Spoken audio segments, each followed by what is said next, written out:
On va passer maintenant à un deuxième chapitre sur les questions de décarbonation et d'environnement, avant de faire une petite pause pour voir la suite des questions posées par les professionnels des transports. Les Français sont en attente de signaux clairs concernant les encouragements à des mobilités plus propres. Et évidemment, la question du diesel est aujourd'hui au centre des interrogations. Est-ce que vous pourriez chacun nous préciser ce que vous comptez faire pour diminuer les pollutions atmosphériques, notamment dues à l'utilisation de véhicules individuels polluants? On commence par M. François Devoyer. Très bien. Oui, sujet essentiel, bien sûr. 48 000 morts prématurés en France à cause de la pollution et le transport dans notre pays est surreprésenté. L'un des intervenants le rappelait tout à l'heure, plus 4% depuis 2010. Deux principales causes pour nous, et c'est là qu'il faut travailler à notre sens. La répartition des modes de transport, c'est un sujet qui va être le serpent de mer de la journée. Le fret routier qui représente 87% du fret, c'est un vrai problème. À l'inverse, les canaux, qui ne représentent tout ce qui est fluvial, qui ne représentent que 3% contre 7% en moyenne dans l'Union européenne, 15% en Allemagne. Donc diversifier effectivement le transport pour obtenir des moyens beaucoup moins polluants, avec le fret bien sûr ferroviaire. Sur ce point, la comparaison avec la Suisse, pour nous, est absolument tragique. C'est-à-dire que la Suisse est exemplaire sur le sujet et a réussi à nous damer le pion sur les grands projets de liaison nord-sud. Et je crois que c'est près de 50% de la population suisse qui prend régulièrement le train. Nous, on est complètement à la ramasse. Il n'y a pas d'autre mot. La logistique du dernier kilomètre, qui peut être aussi moins polluante, avec justement, là, on peut profiter des bons côtés de l'économie collaborative. Soutien à l'électromobilité, surtout un point essentiel pour Marine Le Pen, c'est le soutien à l'innovation. Il faut miser sur les énergies renouvelables, en particulier elles songent à l'hydrogène. Je sais que ça pose encore aujourd'hui des problèmes de stockage. Néanmoins, je voyais aujourd'hui le premier train à l'hydrogène qui va circuler en Allemagne. Au Japon, c'est en cours d'expérimentation et ça devient de plus en plus important. Donc nous souhaitons mettre beaucoup de moyens dans cette énergie-là. En revanche, effectivement, nous ne sommes pas pour taxer le diesel aujourd'hui, mais pour le remplacer demain. Pourquoi pas le taxer aujourd'hui? Parce que ce serait assez malhonnête, après l'avoir encouragé pendant des années, que les ménages, et souvent les plus modestes, payent les erreurs des politiques dans le passé. Voilà. Arnaud Leroy. Donc, le diesel, oui, à un rapprochement des fiscalités, sous 5 ans, pour justement éviter l'avantage compétitif, notamment dans la mobilité particulière sur les voitures des particuliers. Une nouvelle approche aussi sur l'aide à l'achat d'un nouveau véhicule, sachant dire véhicule autre. On est pour mettre une prime de 1 000 € pour l'achat d'un véhicule d'occasion datant de moins de 2001. Donc c'est intéressant pour ceux qui connaissent le parc automobile d'occasion. Ça veut dire qu'on peut accéder à l'achat d'une Prius, notamment des premières générations, donc il faut qu'on regarde ça sérieusement. Oui, on parlera peut-être tout à l'heure, mais c'est lié au Lyon-Turin, autoroute ferroviaire. On reviendra sur les infras. Je sais, mais c'est un sujet de pollution également. Donc moi je veux bien voir certains programmes avec une touche écologiste qui ne veulent pas faire du Lyon-Turin un enjeu. Sauf que si vous regardez sérieusement comment vous traversez les Alpes à cette... Par la Suisse. Comment? Non, je disais par la Suisse. J'allais dire, c'est un peu curieux que vous disiez, que ce soit vous qui disiez ça. Parce qu'avec les frontières fermées, on aura un petit peu de mal à passer avec les camions. Mais la Suisse n'est pas dans l'Union européenne et à ma connaissance, elle a les frontières parfaitement ouvertes. C'est un très mauvais exemple. Pour revenir sur cette question, donc, il faudra faire des sujets aussi d'infrastructures qui ont une vocation écologiste. C'est aussi la question du canal Seine-Nord, parce qu'on va permettre un afflux plus important, et on y reviendra certainement, parce que là, je pense qu'il faut contrebalancer par d'autres discussions sur la question du fluvial. Et moi, je pense qu'on a trop oublié le fluvial dans notre pays. Donc, il faut qu'on fasse, c'est notamment la question de la desserte de Marseille, portuaire. on peut faire beaucoup plus par la voie fluviale, sans reparler du canal du canal Rhin-Rhône, pour alimenter Lyon et au-dessus une partie de la Ruhr. Donc ça, c'est des sujets extrêmement importants pour nous. L'innovation, pas de choix prescriptif. Donc aujourd'hui, vous avez des développements importants sur l'hydrogène, vous avez des développements importants sur le gaz, notamment sur le transport de colis lourds, donc j'entends camions. Il faut qu'on soit en capacité d'accompagner très vite, donc de faire un suivi réglementaire pour éviter que ces technologies restent mal embarquées. Et dernier point, qu'on négocie aussi au niveau de l'Union européenne, ces sujets-là. C'est notamment la question du véhicule 2 litres essence. Donc il faut pousser des normes beaucoup plus fermes, que ce soit pour les véhicules particuliers comme pour les poids lourds, et surtout qu'on se dote de moyens de vérifier ces fameux cycles d'émissions. Donc là, on a aussi une ambition pour l'État, parce que c'est la crédibilité de la parole publique, donc il faut faire attention à ce sujet-là. Voilà un petit peu notre approche sur la question diesel et autres mobilités, autres alternatives de motorisation. Christine Revaud-Dallon-Bonnefoy, vous souhaitez avoir beaucoup plus d'encouragement pour les mobilités actives, etc. Est-ce que vous pouvez nous préciser votre politique en matière de décarbonation ? D'accord. Vous aurez remarqué que l'une des grandes priorités de Benoît Hamon, c'est les questions écologiques, environnementales. Et évidemment, c'est tout ce qui a structuré les propositions que nous faisons, et notamment sur les questions des transports. On parle de décarbonation, mais il n'y a pas que le CO2, le carbone comme polluant. Il y a aussi le dioxyde d'azote, il y a les particules fines, il y en a beaucoup. 30% de la pollution provient du secteur des transports. Mais il ne faut pas le regarder comme une frontière infranchissable. Au contraire, c'est un défi immense que nous avons et nous devons avancer là-dessus et penser global sur toute la chaîne de ce que nous pouvons faire, et notamment dès la formation des jeunes pour accompagner cette recherche et le développement qu'il va falloir absolument engager d'une façon très forte. Donc que les jeunes s'engagent dans cette filière-là, par l'apprentissage, par les filières d'ingénieurs, et que cela se poursuive aussi au niveau de la formation continue. Et là, je pense en particulier, si on s'en tient uniquement sur les questions de motorisation des véhicules, sur ce que va provoquer la fin du diesel. Nous la proposons à 2025. D'autres, peut-être, ne mettent pas de date butoir, mais il faudra la porter. Parce que c'est 140 000 morts par an au sein de l'Union européenne, le diesel. C'est surtout un fléau européen d'ailleurs, parce que c'est une motorisation qui est principalement développée dans notre territoire, et ce n'est plus acceptable. Donc il faut, on a le temps de s'y préparer, ça fait des années qu'on le dit. Maintenant, on est face à non seulement un cas de fraude avérée de la part d'un certain nombre de constructeurs, et c'est pour la raison pour laquelle il ne faut pas pointer du doigt un constructeur, mais au contraire encourager, accompagner, et dans les propositions que nous faisons pour relancer l'investissement au niveau européen en matière de transition énergétique, évidemment, l'accompagnement aussi de ces constructeurs pour proposer d'autres types de motorisation, que ce soit les véhicules électriques, les véhicules hybrides, les véhicules gaz. Le GNL est aussi un système qu'il faut développer, c'est important. Et puis, pour les camions, les cars, les bus aussi. Ça peut être électrique, ça peut être hybride, ça peut être gaz et biogaz.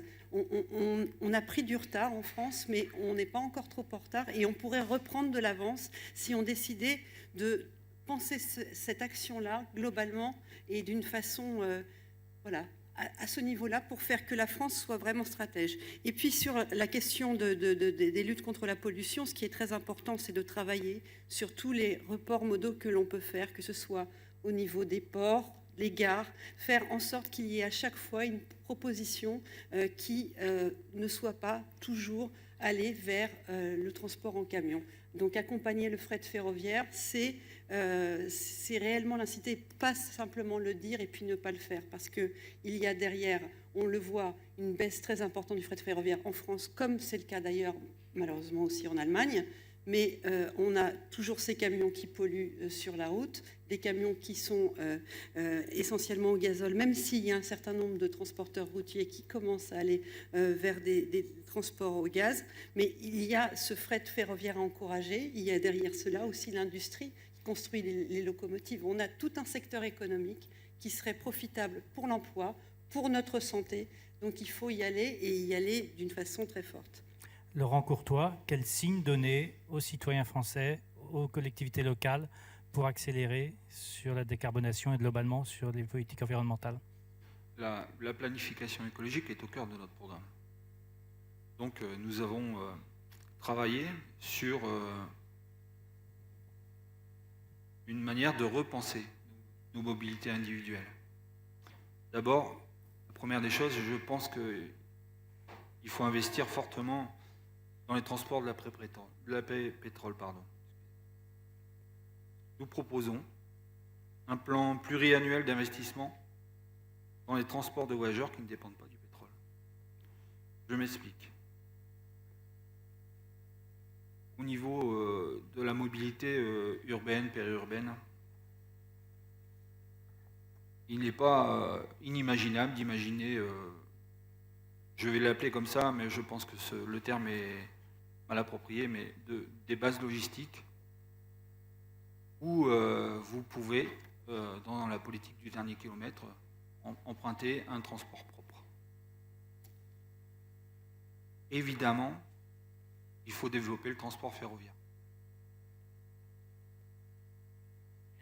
Nous porterons, avec une majorité, je l'espère, à l'Assemblée, une nouvelle loi de réforme du système ferroviaire pour unifier le rail en un seul pôle public. La tâche est ambitieuse. Il nous faut absolument assurer un maillage que nous avions il y a quelques années dans notre pays, adapté aux différentes réalités des territoires. Un grand plan de fer-routage est à l'étude, puisque apparemment ça n'est pas les priorités de beaucoup d'autres, mais nous avons en France inventé les wagons qui nous permettent de mettre des camions dessus et de traverser notre pays ainsi. Évidemment, la réduction de gaz à effet de serre se verra tout de suite. Ce sera une réalité tout de suite. Ça suppose aussi des investissements dans des bases logistiques multimodales et de ne pas oublier nos voies d'eau qui ont été trop longtemps délaissées ces dernières années. Et sur les grands projets quand même. On va revenir après sur les infrastructures. Dominique Bussereau. Bien sûr, une réponse en termes de nouvelles technologies pour les nouveaux véhicules, mais surtout une réponse en termes de transport collectif. Pour le fret, on reviendra tout à l'heure sur l'écotaxe pour le financement des infrastructures, mais l'écotaxe est un instrument de report modal. Alors j'observe que c'est le gouvernement actuel dont faisait partie Benoît Hamon qui a supprimé l'écotaxe, ce qui non seulement est un scandale d'État, mais qui en plus pourra se terminer devant la Cour de justice de la République, parce que cela entraîne un certain nombre de problèmes juridiques d'une extrême gravité. Donc, retour à l'écotaxe, alors soit sur une base régionale, soit sur une base nationale, mais on en a à la fois besoin pour financer les infras et on en a besoin pour faire du report modal. C'était fait pour faire du report modal. C'était ce que Yves disait tout à l'heure, c'était un des instruments principaux du Grenelle de l'environnement. C'est Madame Royal et un gouvernement dans lequel sont présents les écologistes qui l'ont supprimé. Développement, bien sûr, des modes intermédiaires. On ne parle pas assez du fluvial, qui est sous-utilisé dans notre pays. Les autoroutes ferroviaires, j'observe qu'en 5 ans, il ne s'en est pas fait une. Celle qui devait se faire entre le nord de la France et l'Espagne, ou en tout cas les Landes, ne s'est pas faite. Et j'ai même vu des maires faire délibérer contre pour les itinéraires alternatifs parce que ça allait bloquer les passages à niveau au cœur des villes avec un train dans chaque sens par jour. Donc, autoroute de la mer, autoroute ferroviaire, naturellement. Le transport public, il y a des outils qu'on n'utilise pas. Le GART, cher Louis, s'est battu pendant des années pour les politiques de stationnement. Il faut qu'on mette les politiques de stationnement au service des politiques de mobilité. J'observe d'ailleurs avec plaisir que c'est ce gouvernement qui, après avoir beaucoup tergiversé, l'a enfin fait. Et donc nous aurons cet instrument. Le péage urbain, on en parlait tout à l'heure. Je l'avais mis dans la loi RTF en 2009. Personne n'a eu le courage politique de l'utiliser. Madame Hidalgo a toujours eu peur de l'utiliser, mais c'est valable également pour Gérard Collomb ou pour d'autres grands maires de toute sensibilité politique à travers la France. Donc on a les instruments, à condition de bien vouloir les utiliser. Et enfin, un dernier mot sur le diesel. J'étais pour l'écotaxe et je suis absolument contre le fait qu'on finance la FIFT, cher Philippe, avec du taxe sur le diesel. Parce que sur qui porte la charge sur le diesel? Sur les moins riches. Qui est-ce qui a une voiture diesel? C'est celui qui habite dans le périurbain, qui souffre des grèves dans les transports publics, qui garde une voiture ou deux voitures, souvent anciennes, pour aller travailler le jour de grève. Qu'est-ce qui a du diesel? C'est celui qui habite dans la ruralité, parce qu'il ne peut pas faire autrement, et parce que vivre dans la ville, ça coûte trop cher, et qu'il a besoin de deux voitures pour emmener les enfants à l'école, au collège, à la pharmacie ou aller à l'hôpital. Voilà. Donc tant on ne résoudra pas par des politiques de transport public ces problèmes-là, toutes les vaticinations des rats des villes sur le diesel s'opposent à la réalité. Le diesel est utilisé par les plus pauvres, par le périurbain et par la ruralité. Donc il faut y aller mollo. Il faut peut-être trouver autre chose que la tarification du diesel.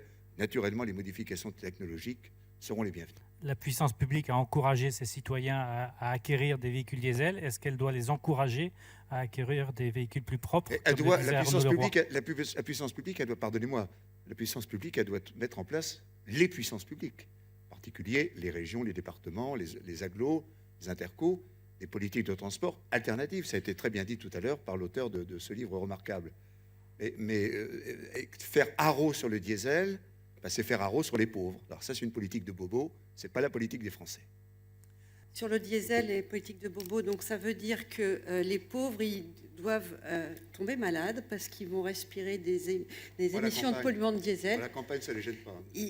Ah bon, parce qu'ils restent qu'en campagne. Non, mais c'est incroyable d'entendre ça. Et il faut arrêter de penser que la protection de la santé, quand il fait beau, on ne peut pas laisser les enfants dans la cour de récréation. Les personnes âgées ne peuvent pas sortir. On ne peut pas faire de sport parce qu'il y a tellement de pollution que c'est insupportable. Tout simplement, déjà, il faut... Vous savez qu'une voiture avec une motorisation diesel coûte plus cher qu'une voiture à motorisation essence, et que pour la rentabiliser, c'est un nombre de kilomètres qu'aucun propriétaire de véhicule diesel ne fait. Donc la personne qui achète un véhicule diesel en croyant faire des économies, en réalité, n'en fait pas. Voilà. Donc déjà, en expliquant que c'est parce que c'est la voiture dite pauvre, c'est faux. Ça a été un mensonge qui a été...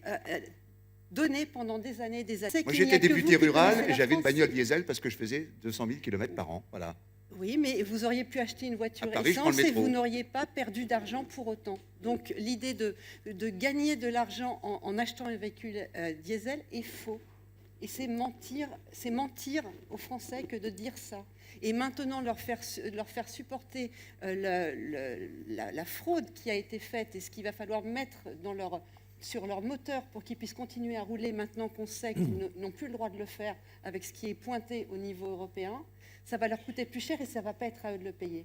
Ce n'est pas aux consommateurs de subir la fraude qui a été portée par les constructeurs automobiles. Donc il faut aussi protéger les consommateurs. Et vous devez tenir compte de tout ça et pas simplement vous arrêter en disant « mais ce sont des pauvres et donc vous n'êtes qu'une bobo parisienne ». C'est insultant, c'est faux et la santé appartient à tous.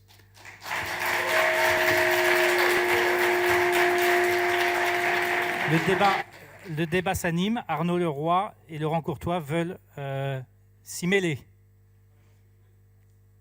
Je voudrais simplement rappeler à M. Bussereau, pointer quelques événements du dernier quinquennat, la sortie de l'ancienne majorité, notamment sur la question de l'écotaxe. Que chacun prenne ses responsabilités, mon cher Dominique. Le fait de signer les décrets nécessaires juste avant d'éteindre la lumière à l'Élysée, en 2012, on est chacun responsable de la situation sur cette affaire-là. Je reconnais, et moi j'étais un des députés qui ont porté avec d'autres la création de l'écotaxe. Je milite pour qu'on puisse étudier quelque chose pour que ce soit les usagers qui payent et pas simplement les contribuables, parce que c'est ça la question aussi qui nous est posée. Donc il faut qu'on regarde. Moi je suis pour, en étant élu, pas élu pas encore en tout cas, d'une région qui s'appelle l'Aquitaine, donc traversée sur l'autoroute A10 ou la N10 par des nuées de camions, qu'on puisse se faire participer à l'entretien des routes, notamment toute cette partie-là de l'économie européenne. Mais de grâce, pour les 10 ou 15 ans qui viennent, où on va devoir gérer quand même des sujets importants comme des LGV, décidés aussi de manière peut-être abrupte à l'époque.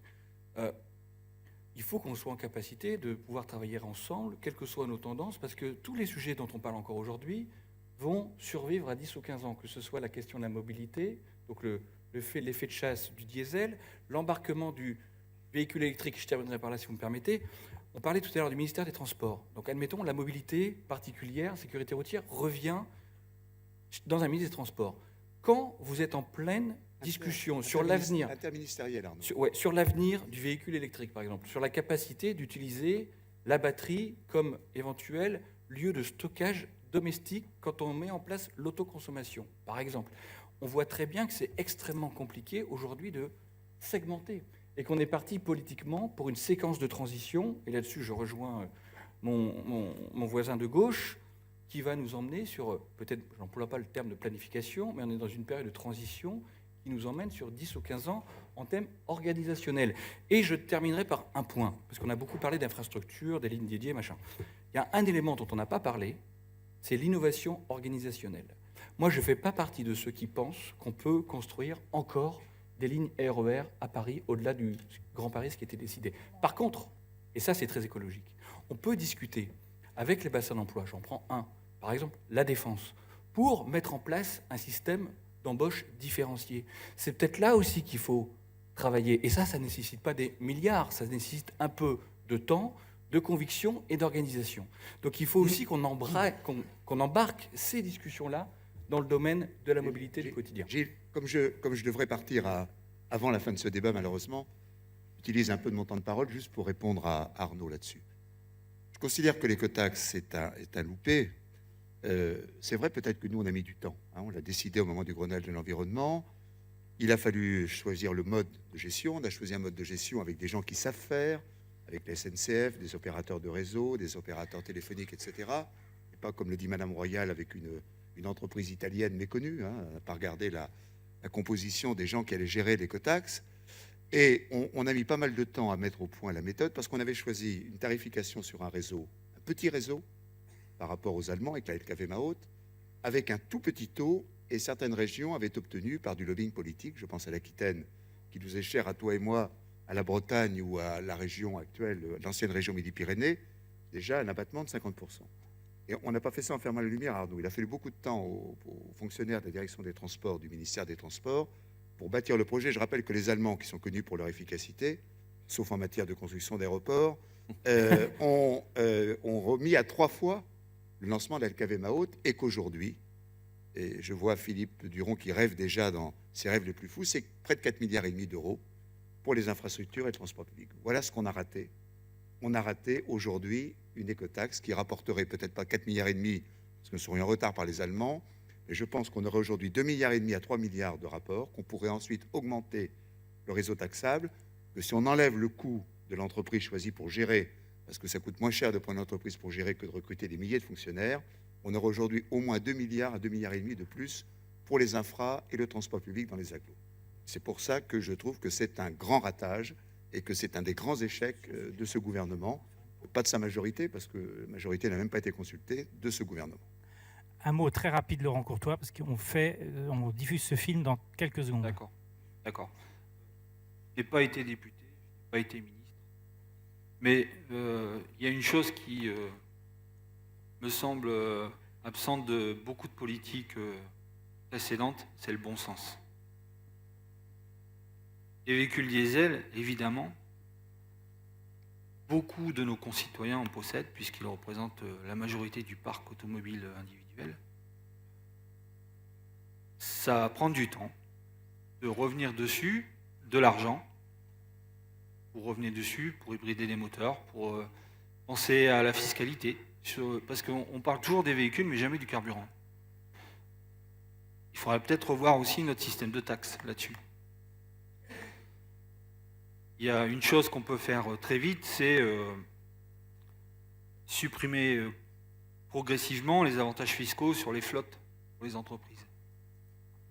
Ça, c'est une volonté forte et une action forte qu'on peut faire très vite. Voilà. Pour le reste, M. Bussereau m'a précédé sur l'écotaxe, mais l'écotaxe, ce raté-là, nous met dans une situation gravissime pour les investissements dans nos transports. gravissime. On y reviendra, je pense, tout à l'heure. Tout à l'heure Et, sur les je infrastructures. développerai. Je vous propose de regarder ce film qui dure quelques minutes.